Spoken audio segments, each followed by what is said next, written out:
This episode is brought to you by Philly Gemstones.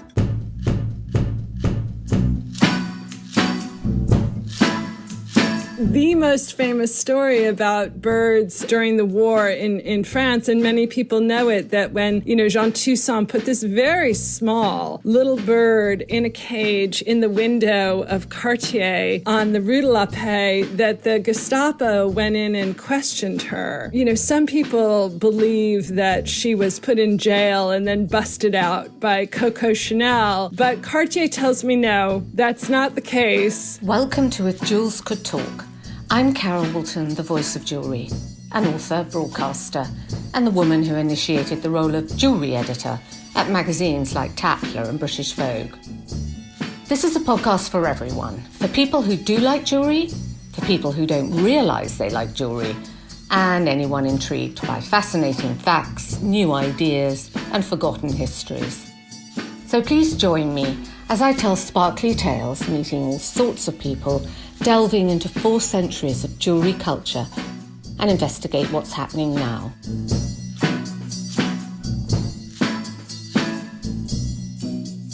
Happy New Year and welcome to new sparkling episodes of If Jewels Could Talk. Jewellery designers are passionate lovers of Mother Nature's designs, and animals have been a major design source, either resurrected from the past or as original creatures. And I think it's interesting how different animals have been in vogue over the last 150 years, representing certain eras. So in a way, animal jewellery imagery is a commentary of the times. And today we're going to discuss this with Marion Fasel, who I'm delighted is my guest. Marion is the founder of The Adventurine, an online magazine. She's a jewellery historian. She's the author of several books about jewellery, and her latest book is Beautiful Creatures, Jewellery Inspired by the Animal Kingdom. And it was written to accompany the exhibition she curated at the American Museum of Natural History in New York. Hello, Marion. Thank you so much for joining me today on If Jewels Could Talk. Thank you for having me, Carol. It's a pleasure to be here. And we're going to be talking about Beautiful Creatures, your book, and jewelled animals in particular.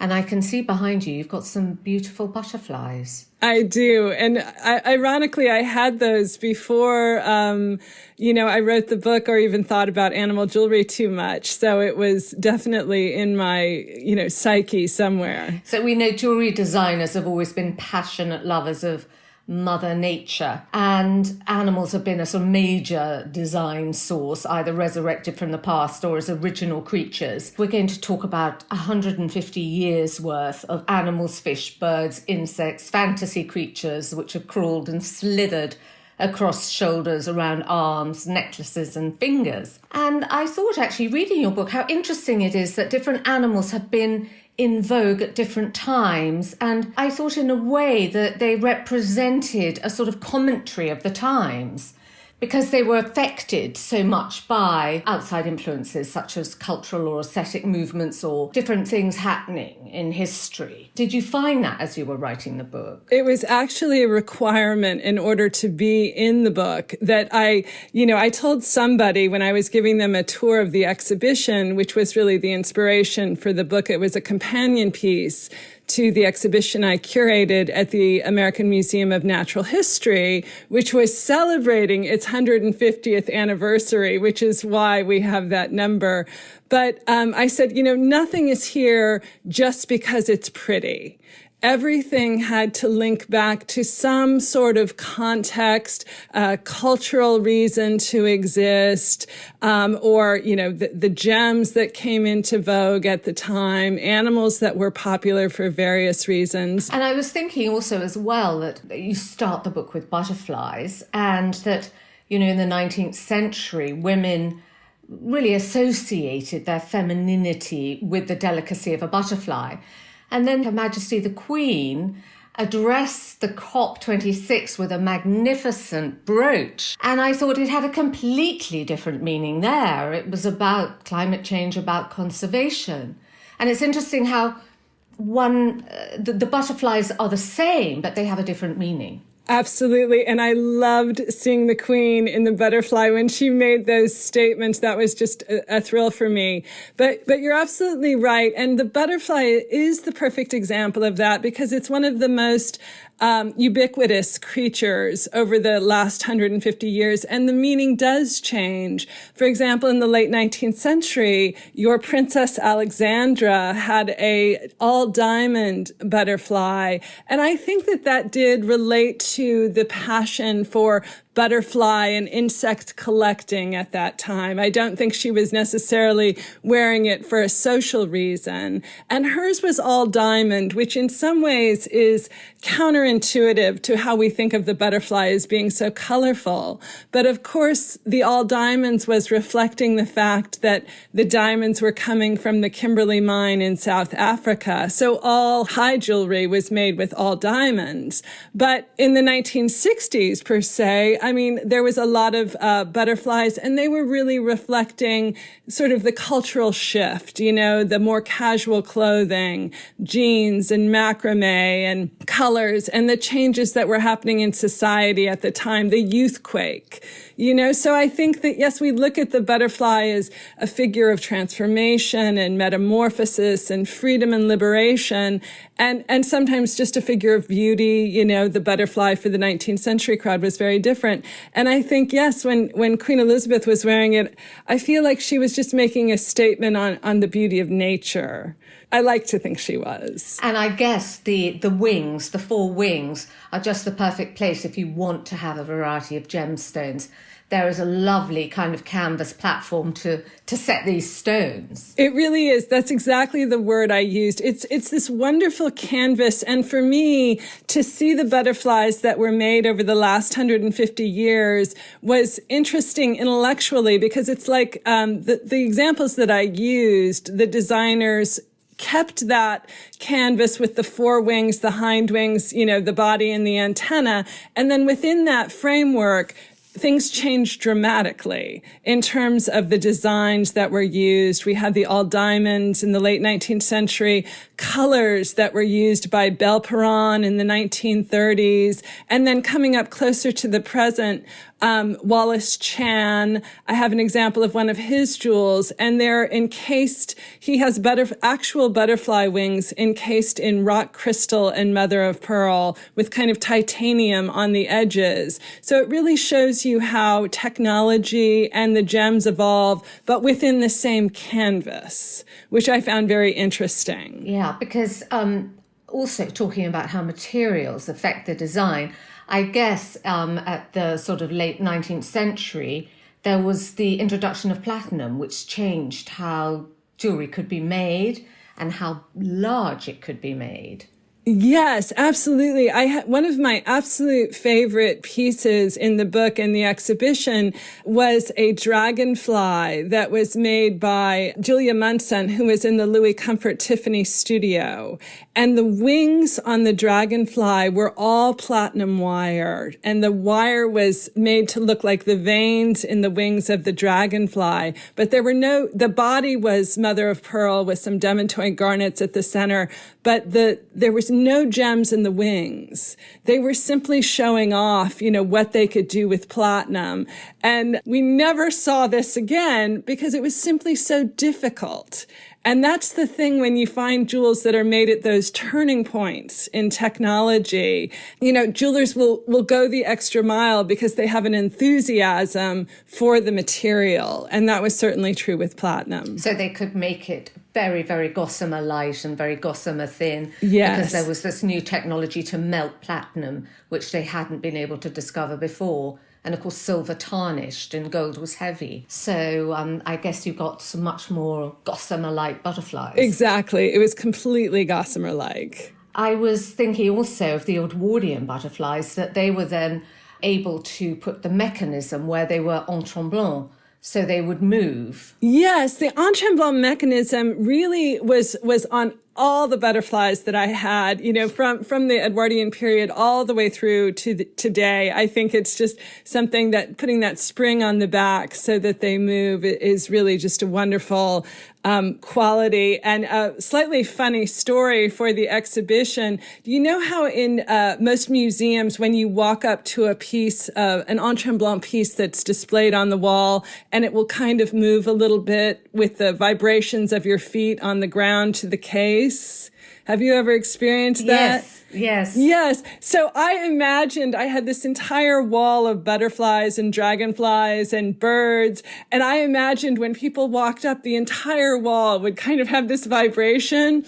But the Gems and Mineral Hall at the American Museum of Natural History had just been renovated. So it was solid. The floor was no moving. And the registrar was just thrilled to death. And I was like, oh, I'm so disappointed the tremblant doesn't move on the wall. But yes, they all did it. And having that movement in the animal jewels is really true. It was true of many of the jewels in lots of fun and different ways. How, for example, the Cartier Panthers, those heads, move just a little bit so you can turn it to the left and turn it to the right. And all the jewels had that movement, lots of articulation in the pieces. They were really wonderful. You could see how jewelers had a good time making them lifelike. And then we have a modern version when Glenn Spiro made a beautiful butterfly for Beyoncé, which I photographed for Vogue, actually. I had, when it was given to the Victoria and Albert Museum by Jay-Z, I had the marvellous curator, Richard Edgecombe, who's just retired, who, is just buried under books up in the eaves of the great Victoria and Albert Museum, this huge academic. And he had to bring this piece to the studio for us to photograph. And he said, it's been given by somebody called Jay-Z. So I think, Richard, you'll find it's Jay-Z. Anyway, it has subsequently become, through her celebrity, one of their most visited pieces of jewelry in the exhibition. I think it's a fantastic piece of jewelry. I had a variation on it in the exhibition from Glenn, who generously loaned it to me. And to me, the way the piece, the mechanism on the back of the ring, the way it moves the wings when you move your finger, to me, that was, I thought, a fun play on en tremblant. You could do the en tremblant yourself when you moved the ring in a modern way to move it. But yeah, I think it's a wonderful piece of jewelry. It is. And it's certainly very eye-catching. It's all you need, isn't it? And somebody will notice you.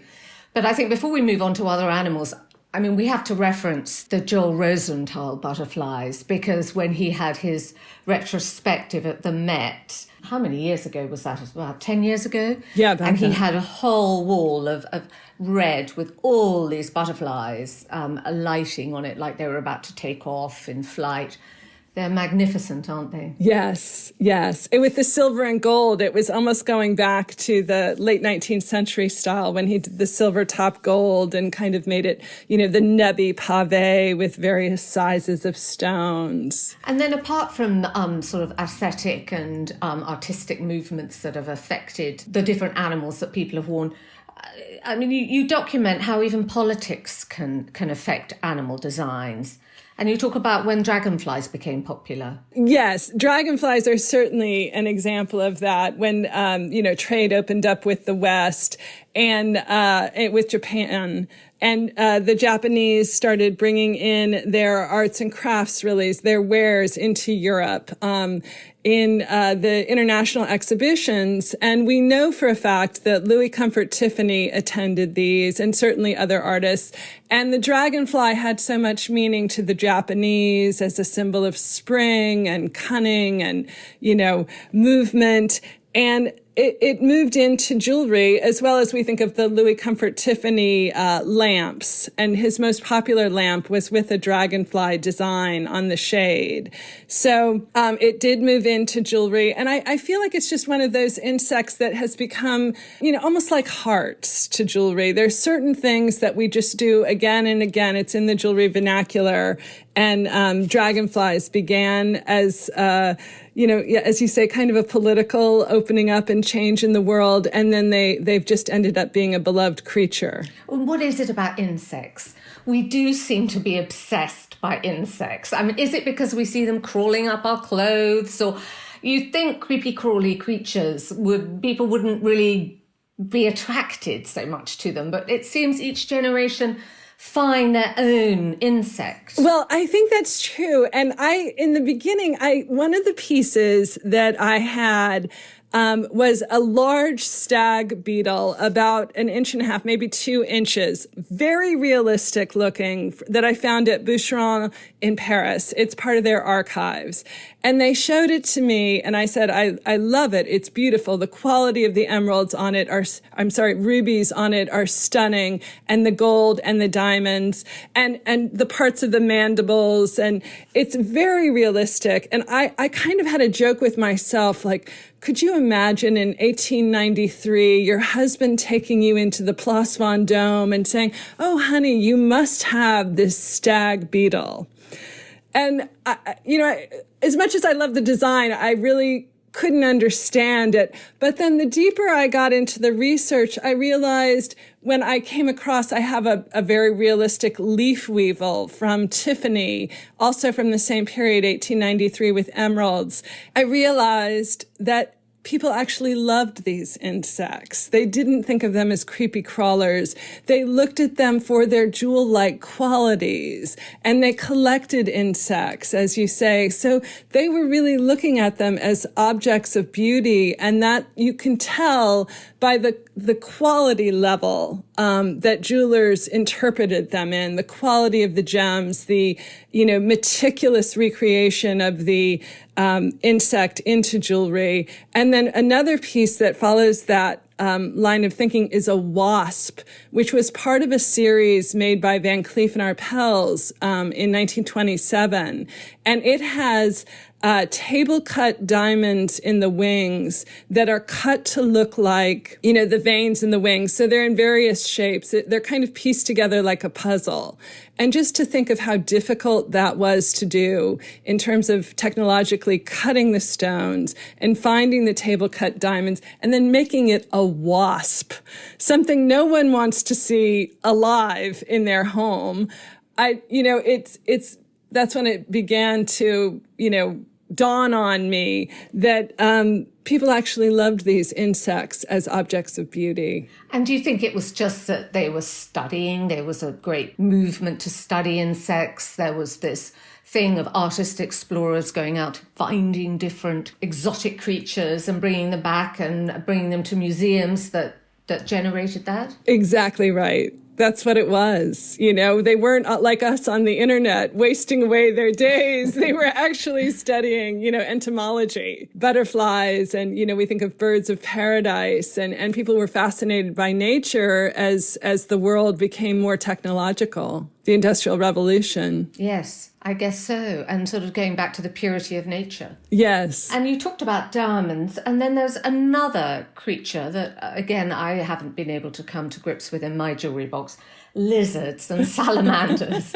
And you think that was propelled by the demontoid garnet discoveries?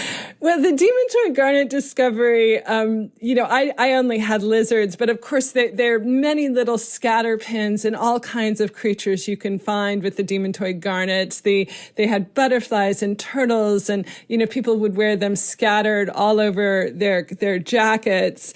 And so this is like late 19th century as well, really, yes, when they were found my in theory Russia. is that it's part symbolism in this case, perhaps not. I think that the stag beetle and the leaf weevil, I think, was a true study of entomology, but I believe that, those are a little bit lighter. They're a little bit more caricature, which I tried to stay away from, generally speaking. But I think that those little demontoid garnet pieces are just a little playful. They are realistic to a certain degree, but I think the symbolism of animals does come into play. Turtles are a symbol of home, things like that. And there was just such an abundant supply of this beautiful stone, which we don't see a lot today. That beautiful green, which is, sparkles like a diamond. So I think that, they were just a playful, fun piece to have. I guess the other time we had a lot of lizards was in the 1980s. We had those huge crystal lizards, You're didn't right. we? But we think about Butler and Wilson, and everyone had huge shoulder pads, and I guess it balanced these enormous lizards. Yes. It's funny what people love. I mean, some people, they just want a lizard. They adore it. There's a great lizard bracelet by Cartier that was made in the 1970s, which I could definitely wear. And it belonged to a French actress. It's very realistic, very beautiful. And she clearly had some affinity for the lizard. I think in the Victorians went slightly more towards sort of domesticity. Yes. I think sort of what was happening then was that pet keeping was becoming more culturally acceptable, and it was seen as they talk. The Victorians were all about home and domestic life, and that one of the things that children could do to develop morality was to keep a pet. And sort of keeping pedigree dogs really took off. And I guess that shows in the jewelry that they were attracted to. Yes, there are a lot of charming, domestic animals made in jewelry, cats and dogs. And, there's even chickens and roosters and things like that. And, I don't have many specifics about dogs and cats. I know they're always in there.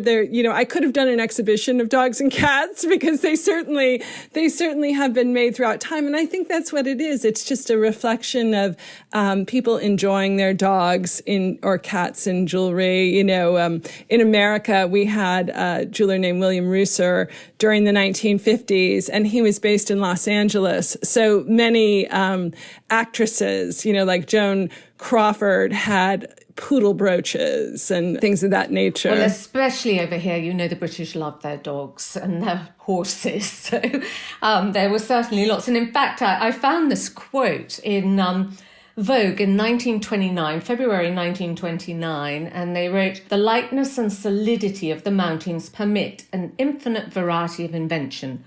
Witness the dogs, horses, jockeys, and similar design that are flaunted so proudly on felt hats and turbans." So there was certainly people, flaunting their dogs and horses then. Absolutely. Also, you talk a bit about sport. Here we're talking about racing and jockeys influencing what people were wearing around Britain. In the US, you talk about fishing. Yes, I did talk about fishing because, fish are one of the creatures out in the wild. And there's an abundance of fish jewels that were made actually by American jewelers at the time. And, we all see them. They're everywhere. They're kind of ubiquitous. There's swordfish and tuna fish and bonefish. And they're very specific. They're very beautifully made. They're made by the best American jewelers, really from the 20s throughout the 1950s. And I'd never, understood why there were so many in an exact kind of way. Obviously, people were fishing and celebrating that.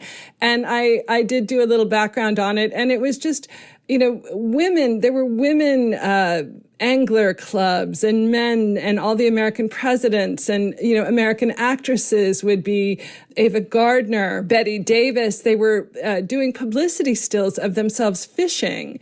So that's when I realized, what a society event it was and, why we had all these fish jewels. So where were they fishing? What part of the States? All over in the Northeast. There are, there's some of them still exist. There are camps where people would go to and kind of, what we'd call glamping today. And they would do fishing down in Florida. There was a lot of fishing. Certainly in California, there was fishing. And they would also go on expeditions, on trips. So they would celebrate these moments with fish jewels. And I actually had an all-diamond swordfish that was engraved celebrating a famous catch when the fishermen caught the first broadbill swordfish off the coast of the Atlantic, a gentleman named Oliver Cromwell Grinnell. And, you think, oh, well, that sounds like a random footnote in history. And of course, I look it up and it was really headline news everywhere. So the fish were very popular. And these were specimens to look like a particular fish, or were they mementos of the fishing trips? They were, themselves?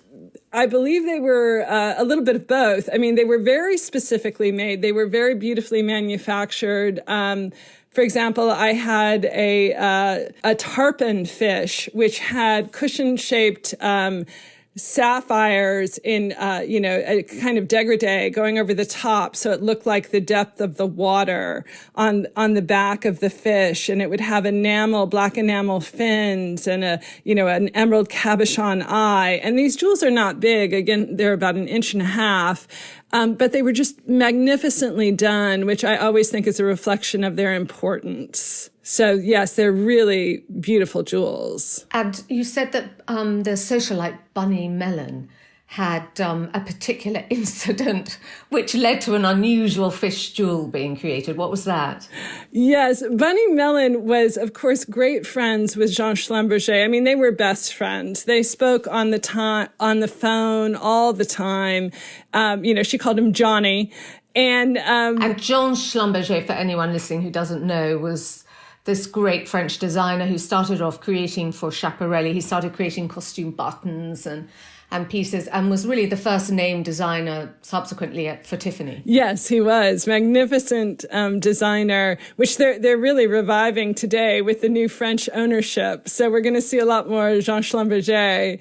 But when he was alive, he was best friends with the American socialite Bunny Mellon. And in one of their routine phone calls, she told him about an accident she had while she was swimming in the Caribbean. She was stung by a jellyfish, apparently quite seriously, all over her shoulder.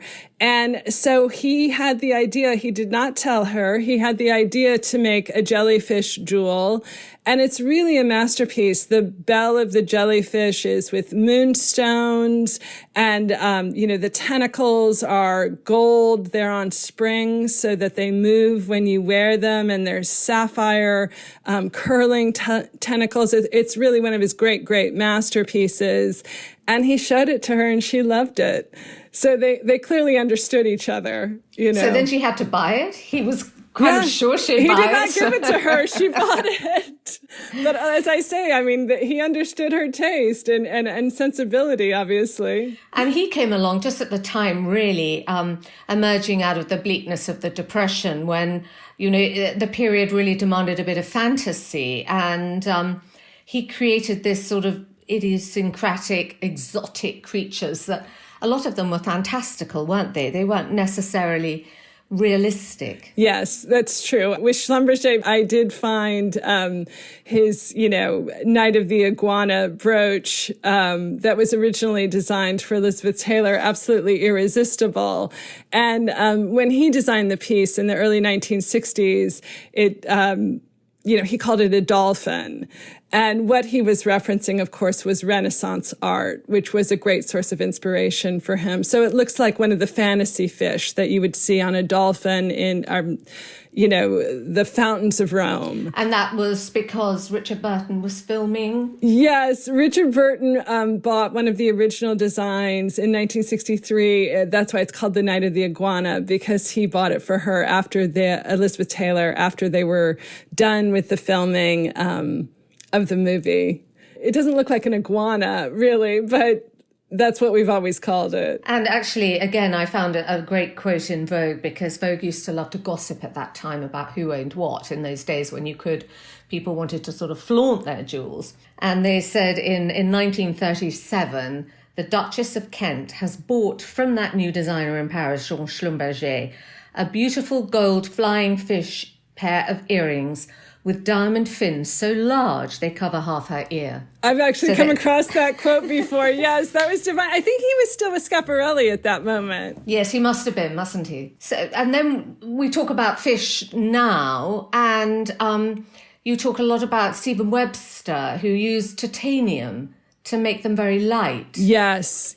Titanium, I believe, is, I don't know if Stephen would like if I said this, but he might agree that I think titanium is what platinum was in the beginning to certain master craftsmen like Stephen Webster or Wallace Chan. I feel like it's a material that's so incredibly difficult to work that I don't know that it's going to last, in terms of it taking off for everybody, because most people don't have the patience or the skill to work it out in the way that Stephen did. And of course, he used it on the piece that I have in the book, which is a pair of Japanese fighting fish. And it's magnificent for jewelers because they can make such large-scale pieces and they're still light. So they work with the clothes for women today. And they can also ionize it so they can change the color of the material. And he made his Japanese fighting fish in titanium blue and then covers it with blue sapphires and some diamonds, with a Santa Maria aquamarine in the middle, which is supposed to be the swirling waters of the ocean.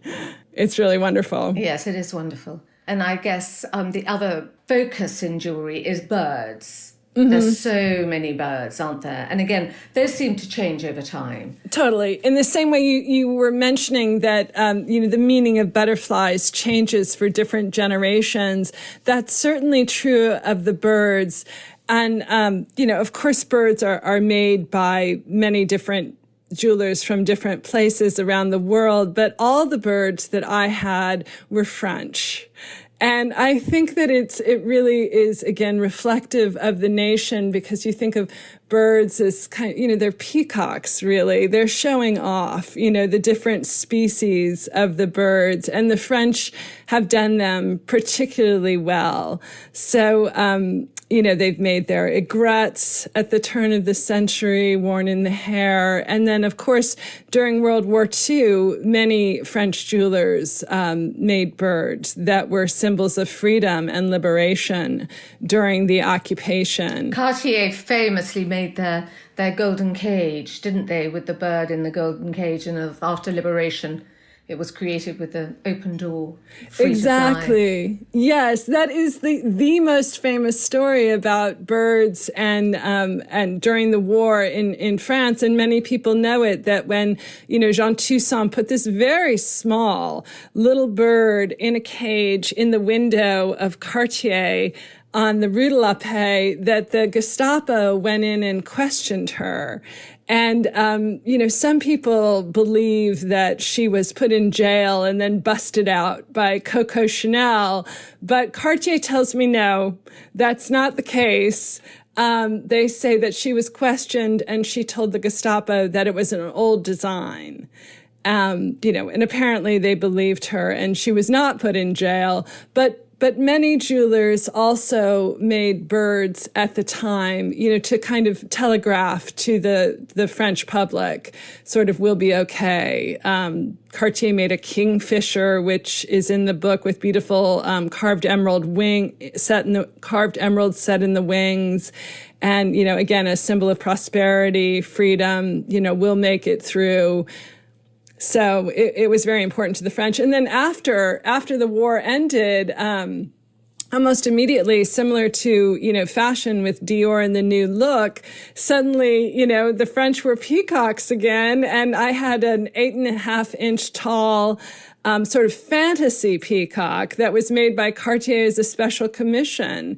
Huge piece of jewelry. War is over. Let's live. And again, the meaning of the bird changes. And then hummingbirds, lots of colourful birds when they were brought over from South America. Then jewelers then begin to imitate those and the colours, don't they? Yes, exactly. Every species. It's kind of remarkable how many you can find different birds specifically. In jewelry than when people are being exact. And of course, the gold wire work of Pierre Sterlet you have in the book, which is just so wonderful. I think he made my favorite birds. Yes, absolutely remarkable. Those were very new for many people to see. And Pierre Sterlet is another one of our designers who really started on the bench. So you see all this innovation in his creations. And he was really known for his dynamic diamond jewelry, but he made just an enormous flock of birds, many of which feature, gold work, loop and loop chain. And, the story is that he saw this chain in the museum in Cairo on Cleopatra's jewels. And then he applies it to birds and makes it look like plumage and feathers. And of course, it has movement. So, and every one is different. I've never seen two that look alike. It's a remarkable collection. And these were all while he was at Chaumet? No, actually, it was before he was at Chaumet and then ongoing when he did join Chaumet. Yes. And so we've talked about a few pieces from Cartier, but obviously one of the most famous animals of all time is the panther. So we have to discuss the panther. And first of all, I wanted to know why so many jewelers are interested in big cats. Tigers, panthers, Chanel, the lion. What is it about the big cat that draws them, do you think? Well, the big cats, I was fascinated by it. And animals of Africa, giraffes and, elephants and the big cats, because they really don't exist to the degree of butterflies or snakes throughout the last 150 years. They came on very strong in the 1960s and 70s. And, I was wondering why. And if you look into context of what was happening at the time, it was the period of great conservation movements to try and save the, extinction of animals in Africa. And we think of, the Peter Beard books that he was putting out from his work that he was doing at the time, or even Jane Goodall. So, it's really much in the same way that jewelers in the late 19th, early 20th century were responding to people's interest in insects.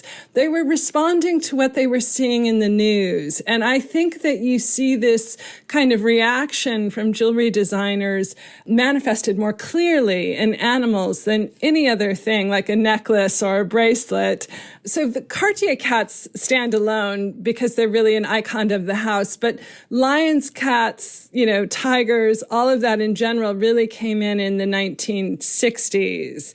And that's what they were responding to. But to backtrack to your original question on Cartier, Cartier themselves, of course, like to walk the history of the panther back to 1914 when they first started making them.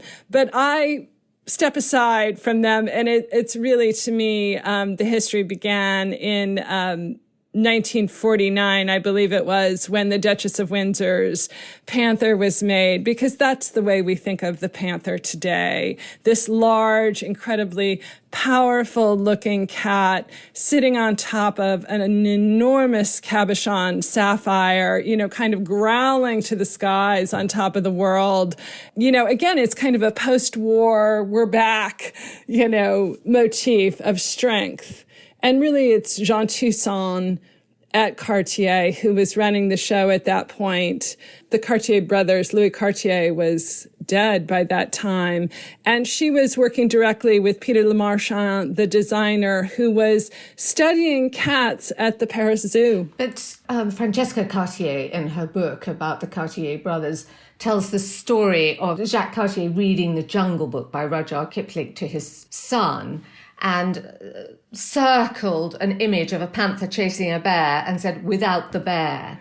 Like this was something they wanted to create. But I think you're right, then it took several more years before that the panther incarnation happened. Yes. Well, I think that, panthers were very popular when Cartier originally launched them in 1914, just in fashion. It's a little gruesome, I think, for us today to think about how they were hunted, and women wore, panther fur coats and panther fur rugs and things like that did Especially exist. Jean Toussaint. I know. Herself, whose apartment was apparently covered in skins and pelts. Yes, exactly. But it did change, I think, by the time that she really created the jewel. And I really feel that was, people often say that Louis Cartier, of course, his nickname for Jean Toussaint was Le Panthère.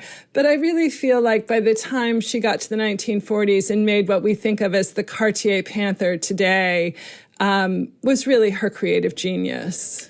And I think so many other women followed on, didn't they? Quite avant-garde women of the time.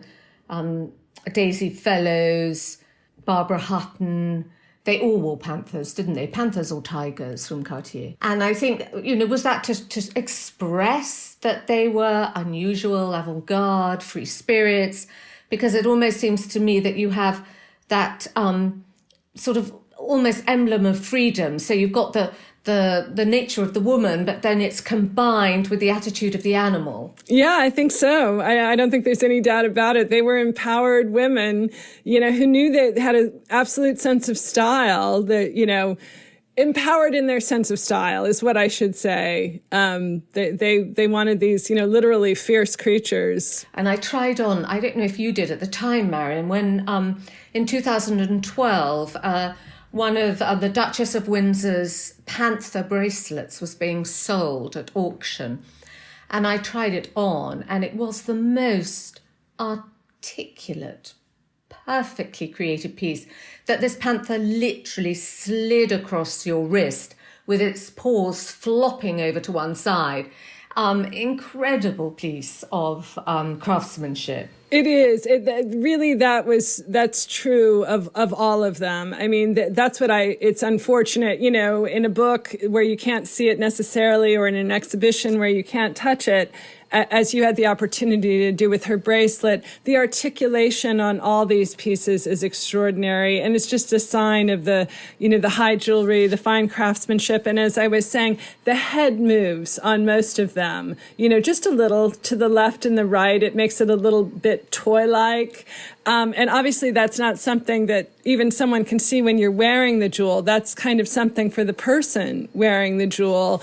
And, apparently there is a urban legend that when the Duchess of Windsor wore her famous brooch on the sapphire, when she wanted to leave a party, she turned the head in the other direction. It was like a, little signal. Yes. Hey, exactly. We're done. Take me home. I don't know if it's my imagination. I mean, I sort of look at, as you do, a lot of these panthers at Cartier, and they do seem to have different expressions. I don't know if it's my imagination, but they definitely seem to have different expressions. And I don't know whether you notice it, but they seem fiercer now. I think they're fiercer animals, don't you think? They absolutely have expressions. And I at one point, when the exhibition had been delayed 3 times during the pandemic, and it was one point in February when we found out it had been delayed yet again until the end of spring. But we had a lot of the jewels already at the museum. And I was looking down at a rolling tray in the safe room with a lot of the jewels. And I started talking to them. You're all going to hibernate for the winter. You look terrific.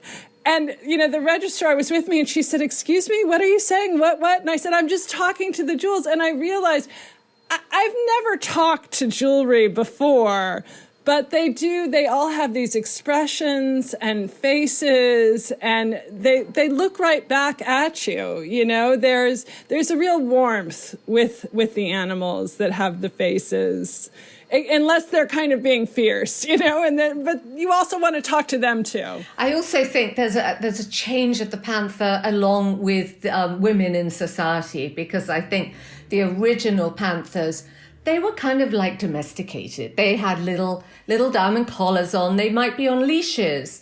Well, you don't see the panthers on leashes now. They're out there. They're free. They're wild, and they do what they want. Don't you think? Yes, I do completely. But also, about that time, Cartier made an unusual, they had an unusual commission from the Mexican actress Maria Felix. They've made a couple of unusual animals for her, haven't they? Yes. She, famous Mexican actress, quite wonderful, painted by Diego Rivera, just a legendary figure. She is lesser known in the United States because she never made Hollywood movies. She didn't want to be typecast. She married a Frenchman and lived in Paris.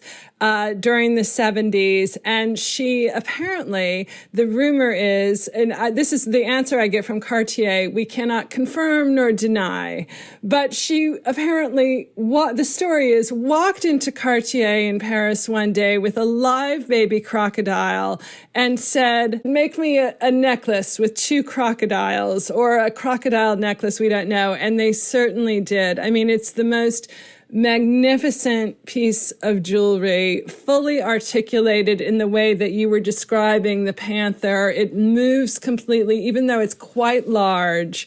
It's set with, one crocodile is in yellow diamonds, the other is in emeralds. The piece comes entirely apart. It can be worn as 2 brooches. It's just extraordinary. And it's really a sign of how some clients, like a Maria Felix, can walk into a great jeweler like Cartier and elevate them even further with their desires. As long as they work quickly before the crocodile got too large. Yeah, right. We don't know if she walked back out with the crocodile, but yes, exactly. But it's quite interesting how I think now there's a lot of feeling out there when people are wearing animals. They might not be the sort of figurative version, but they're choosing animals that they think reflect their spirit.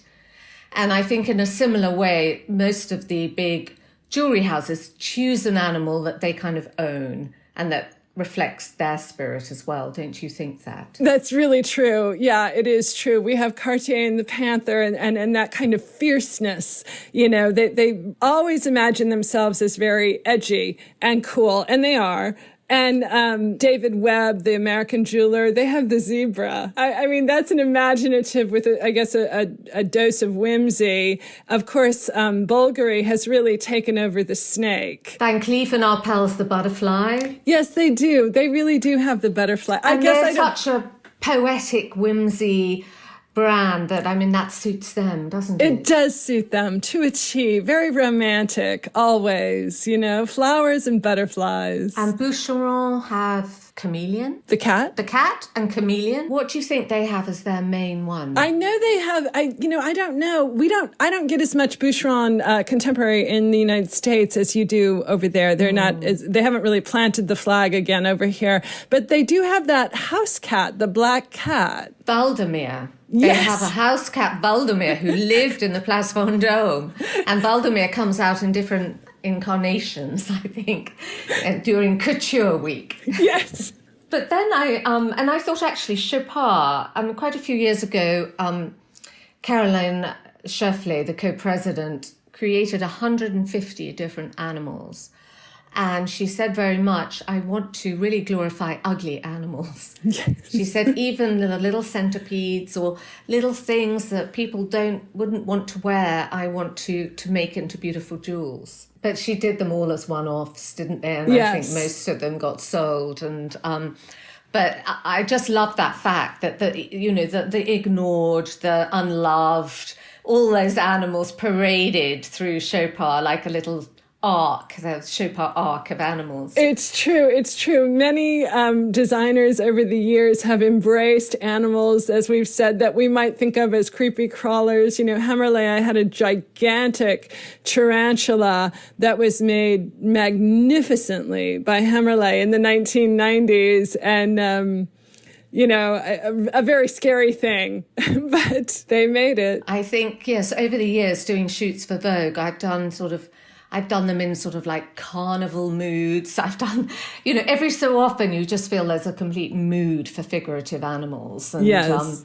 I've photographed fish rings and things with live lobsters in the studio. I mean, I've had animals, every so often. Amazing. Also, when we talked earlier about politics affecting the animal, I think recently we've had this complete fashion of people messaging through animal jewels, the political messaging, particularly from Madeleine Albright, the former US Secretary of State, who wrote that book, Read My Pins. Yes. And she used animals like that, didn't she, a lot? Yes, she did. I met her and spoke to her about her love of brooches, and she really, made it a part of what she wore in a wonderful way, I think. And I think that, if a negotiation was going very slowly, she'd take a tortoise out of her collection.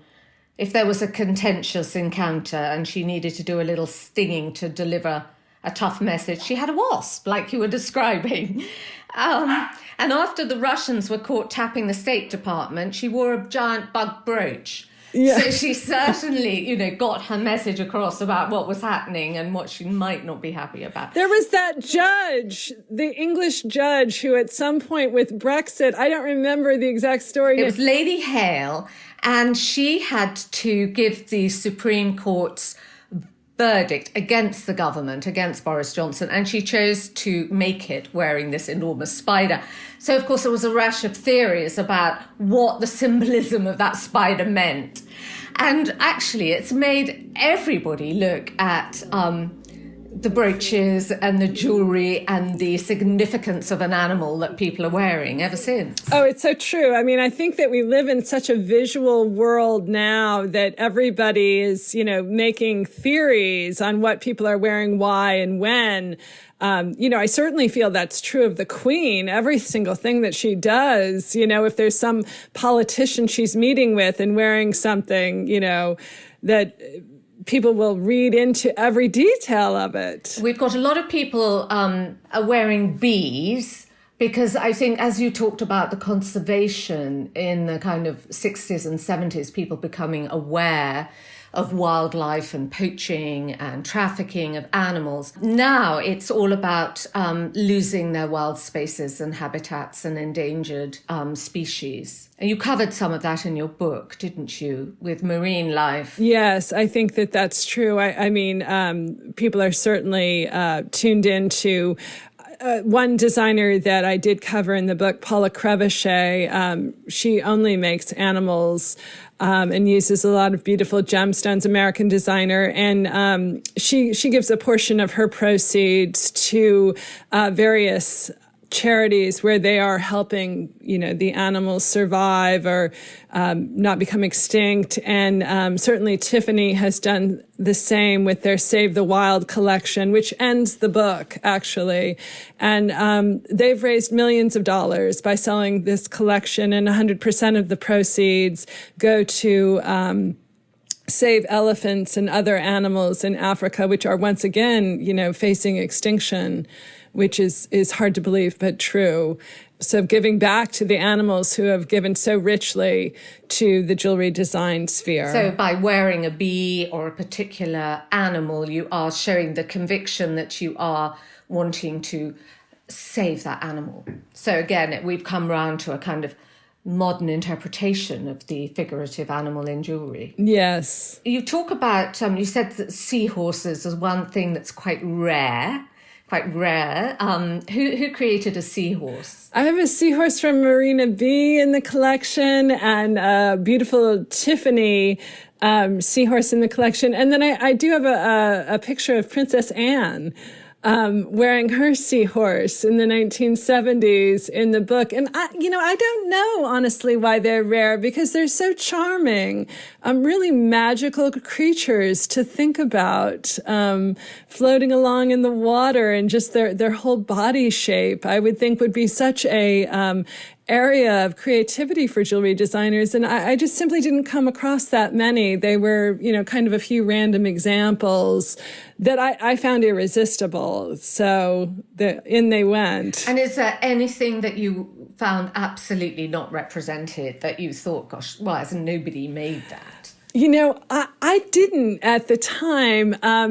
People had the misconception. They said, oh, you must have just had so many things to choose from. And again, because I had to actually secure the jewels to be in an exhibition that are in the book, I really didn't. I had to scour the earth to get jewels, and I went far and wide, and it was a challenge. I worked with the corporate archives, Cartier, Tiffany, Van Cleef & Arpels. I worked with some of the vintage jewelry dealers that have their own little private collections of pieces they've held back. And I worked with private collectors. So, I suppose I didn't have the luxury to think, oh, what am I missing? I wished I'd had more aigrettes, more of the hair ornaments. Chaumet has some beautiful ones, but again, there was a conflict in the date, so I couldn't get any of their beautiful aigrettes. But I was giving a tour, and there were some children in the tour, and one little boy said to me, "You should have a golden beetle." And I said, well, I didn't come across a golden beetle, but you're absolutely right. And I think he was right. Of course, there are many animals I was missing. But next time, Sean Lean has a beautiful golden beetle that he always wears on his lapel, so that he can sort that one out. Sorry I didn't have it. That was an oversight on my part. But generally, to think now, gosh, what animal, there is an animal I've thought of that I think no jeweler's tackled yet. I really no, I haven't. So the Ark is there, the whole Noah's Ark is there. Yes. And what do you think, Marion? What is going to be the next animal trend? What do you see in the future? Oh, for sure, the butterfly is with us. It is with us still. It is, we are obviously in such a moment of change. I think people would like to also come out of this period like a butterfly. They're all over fashion. So I would like to think that we see a butterfly revival. Well, that would be nice. And then we're back to the beginning. Yes. And what would they be made in? More diamonds or other stones? I'd like to think lots of color. I would like a lot of color, a lot of unusual gems, but I leave that in the designer's hands. Do you have an animal jewel yourself? I do. I have a couple of snake rings, I think that, of course, the snake is such an important animal going back to ancient Greece, but I like it also just design-wise because I like the movement that it provides in jewelry. So, I have a couple of snake rings from the late 19th century, a blue enamel one, which is engraved Margaret. And then I have a gold one with a little diamond in the head. And he has no engraving with a name on it. So he's Miles. He had to have a name. Again, we talked to the animal jewels. Thank you so much, Marion. That was great. Thank you for having me. It's been a pleasure.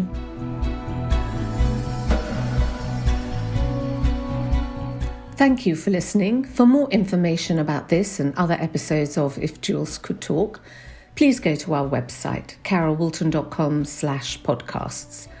And if you liked it, please share it any way you can.